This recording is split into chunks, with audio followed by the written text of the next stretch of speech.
Hey guys, welcome back to the channel. Bit of a different one today. I wasn't meant to put one up last night, but due to some socialising and a couple of beverages, I forgot, to be honest. I watched a couple of A-League games, had a couple of beverages, had a good feed, and bingo, it was Zed's time. So we're out at Gucci Creek, a couple of hours north of Brisbane, and we're here for a muster from, we call it AustrackCampersAustralia muster, which is a brand of caravan that my wife has and uses. And she's organised a meet-up with everyone with Austrack Campers. So we're up here at Gucci Creek for the weekend, and that was just a picture of some of the caravans that are here. So there's quite a few. I think there ended up being about 60 caravans, over 100 people. I'll put a link in because my wife does have a channel as well. Adventures Unknown Oz, AUS. She has the beauty of being able to work remotely, so she can go off and travel, and she's got a YouTube channel that shows all various places that she goes to. So if you want to go and check that out, I'll leave it in the heading of the video, and yeah, go and check it out. And I will put the Austrack Campers YouTube channel in there as well. So if you want to check out their caravans, and yeah, awesome caravans. But back to the most important thing: Spurs are playing Aston Villa Sunday night Australian time. So should be a good game. It'll be Aston Villa in a bit of good form. Won the last two. We won the last one. So again, the interesting thing will be Thomas's player rotation. I got a comment in my last video, which I really appreciate. Thank you for that. It was Cootie didn't play in the second Argentinian game, so that's a bonus. And he got his private charter back, so that's even better. So will he play on Sunday night? I think so. It could be a Danso Romero centre back pairing, because I believe Mickey played a couple of games during the break and at left fullback, which was probably a bit more taxing than centre back. So, or he might even do what he did before and put Paulinho in at centre back. That'll be an interesting choice. And then you can free up the midfield, put a couple more attacking people in the midfield. That'll be an interesting conundrum for him to work out.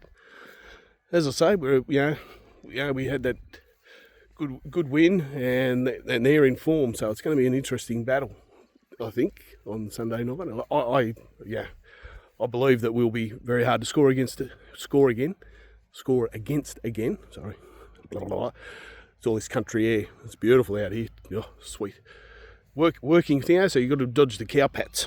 So yeah. It should be a interesting game. I think we got to try. I wonder if he'll put Audebert and Tell in, because they're in a good form, and the under-21s for the French, they carved up apparently. I see Audebert scored 4 goals, if that's correct, and a couple of assists, and Tell scored a couple of assists. Do we put Audebert on the left and Tell up front, and Kudus on the right as an attacking 3? I think that'd go. They've got a bit of confidence now. Just keep them going. Just put them in. They're young, 20, 21. They should be able to run all day. Come on, let's be real.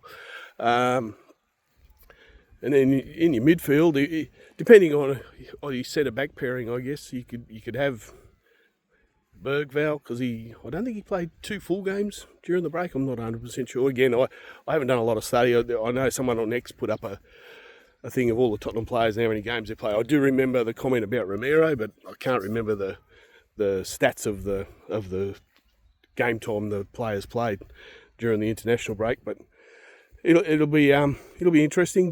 Your doggy didn't play, I don't think, during the thing, so he's got to be a left back. And I know Spence played a couple of games, so he might get a rest, or might half game each for Porro and Spence. That might be at right back. That might be the option, because we've got to remember we've got Monaco on the Wednesday night, haven't we? So the joys of being in Champions League and the joys of playing 2 or 3 games a week. That's why Thomas is on the big money. So yeah, it's going to be an interesting lineup for Sunday night.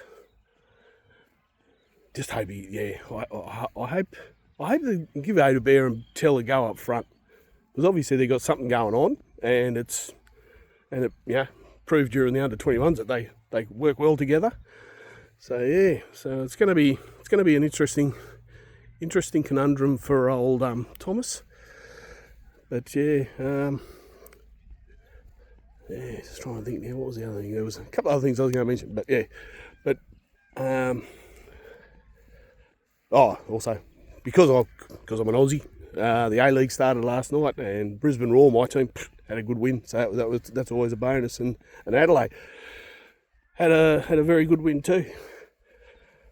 As we say with the Aussies, it's very much youth orientated in Adelaide. Oh my God, they're a young team, and they played really well. Again, there's all these scouts from overseas. I think the A-League could develop into a very good selling league, which I think it's primarily that's what it's going to be from now on.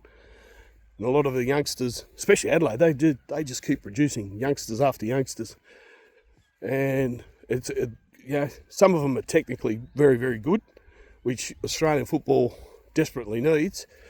And yeah, all these European, like I keep banging on about Geordie Boss, but I did read a comment somewhere that if he was a Dutch left fullback or a European, he'd probably be worth 50 million, because he had a very good international break as well against the United States. I think he got man of the match. So all these things, they could be bargain buys for extremely talented players. So we know how much Tottenham loves a bargain, and you wouldn't have to pay them £350,000 a week to get them, I don't think. Beautiful day here, sun. I'm trying to get out of the sun. But yeah, it's going to be interesting times. Going to be interesting, great. And this, as I said earlier in one of my earlier videos, the next month is going to be very, very interesting in player rotation and all that sort of stuff, because we have got a fairly decent squad. We talk about our depth and all that, which we probably lacked under Ange, to be honest. But we have got players there that can come in, and the level doesn't drop as much, which is always a bonus. And I think you'll find there might be half-time changes in this game, which he's been reticent to do. But I think with when you look at Porro and Spence, both, I think I'll be honest, I can't remember if Porro played 2 full games. I know Spence did. I believe he played 2 full games. So it might be half game each for those guys, because it's always looking about the next game ahead too, isn't it? In regards to player fatigue management and injury management and all that sort of stuff. So yeah, it's going to be a very, very interesting, and let's hope that I'm going to call him the Tinkerer from now on, old Thomas, because yeah, look, he's worked his magic. Let's be honest. Like we've only lost 1 game, and we haven't conceded many goals, and we've scored a few. So and he manages to get the best out of these people, and he hasn't played the same squad, different systems. So yeah, I think he's going to be the Tottenham Ranieri. You watch, mark my words. Okay, guys. Well, I got to probably tie it up tonight. I'll just give you another quick look at all the caravans here. Beautiful area out here. It's all off grid. They have got showers and all that sort of stuff out here at Gucci Creek. As I say, a couple of hours north of Brisbane, Queensland. And yeah, it's a working farm, but they have opened up all these different areas for campers. And yeah, it's great. As I say, I'll leave the AustrackCampersAustralia details in the heading, and my wife's channel, which you'll find that is very, very much more professional than this one. And yeah, catch you. Yeah. Here we go. Come on, you Spurs. Let's go.